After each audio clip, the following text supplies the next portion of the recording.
Ce petit livre numérique propose une découverte du dessin de presse à travers différentes activités que chacun pourra faire à son rythme.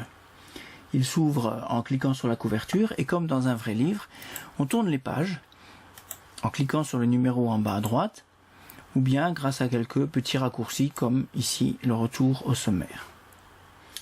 Donc nous voyons qu'il y a plusieurs parties dans ce livret. Nous allons commencer par les 5 premières pages. Elles se ressemblent et proposent 5 dessins à découvrir, à chaque fois un peu sur le même modèle, à savoir sur la page de gauche un puzzle et sur la page de droite il y a des questions afin de bien comprendre ce que le dessinateur a voulu dire et par quels moyens il s'y est pris. Alors dans le puzzle il y a des pièces qui sont fixes mais d'autres qui peuvent bouger. Je vais vous laisser le plaisir de la découverte. Je vais faire juste ce qu'il faut pour pouvoir regarder les questions.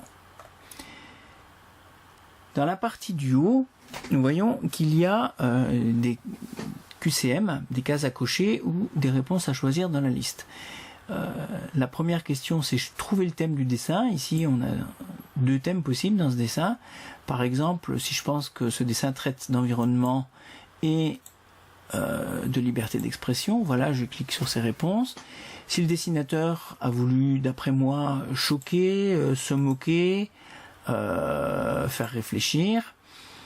Ensuite ici, s'il a utilisé une caricature ou des symboles, chaque fois je coche les cases qui me paraissent correctes. Il ne faut pas oublier que ce n'est pas une activité évaluée, il n'y a pas de notes, il n'y a pas de score.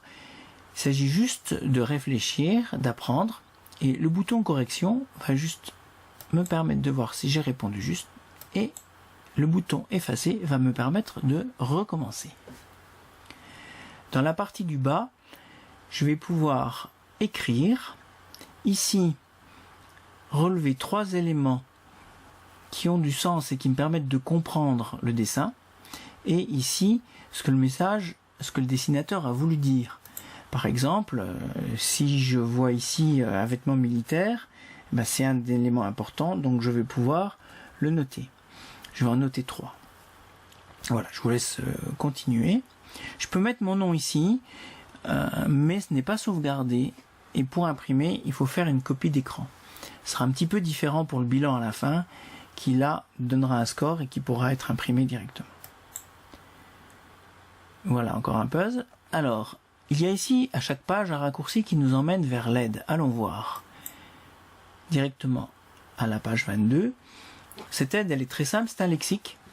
En passant la souris sur les mots qu'on trouve dans les questions, on va avoir une définition sous forme de dessin et de texte. Dans la page de droite, ce sont les dessins qui sont expliqués, par exemple le crayon qui représente la liberté d'expression, ou en bas, ces 3 personnages avec les symboles ici qui représentent leur religion. Donc je vais retourner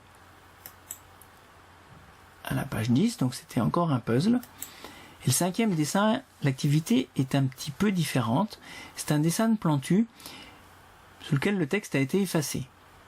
Il y a 6 propositions de texte qui vont s'afficher quand je passe la souris sur les lettres. Certaines sont logiques, vont bien avec le dessin, d'autres moins.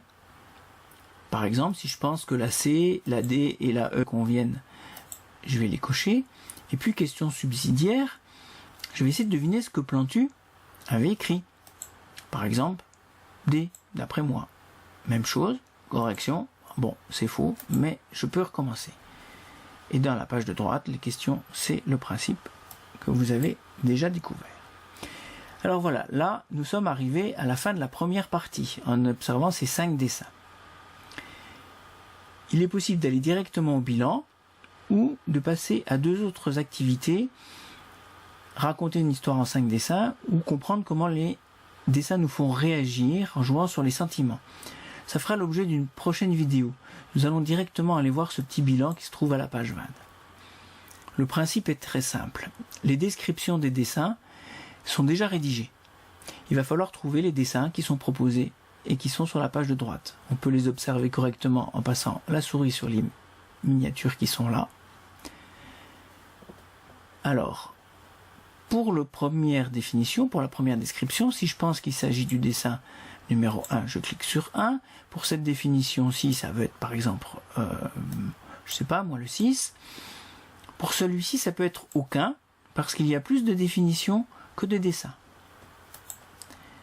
C'est un bilan. J'ai droit à un seul essai pour me rendre compte de ce que j'ai fait. Ici, j'ai une réponse juste. Attention, à la deuxième, ça va se fixer. Je pourrais mettre mon nom et imprimer avec le score. Voilà, imprimer directement avec le bouton imprimer.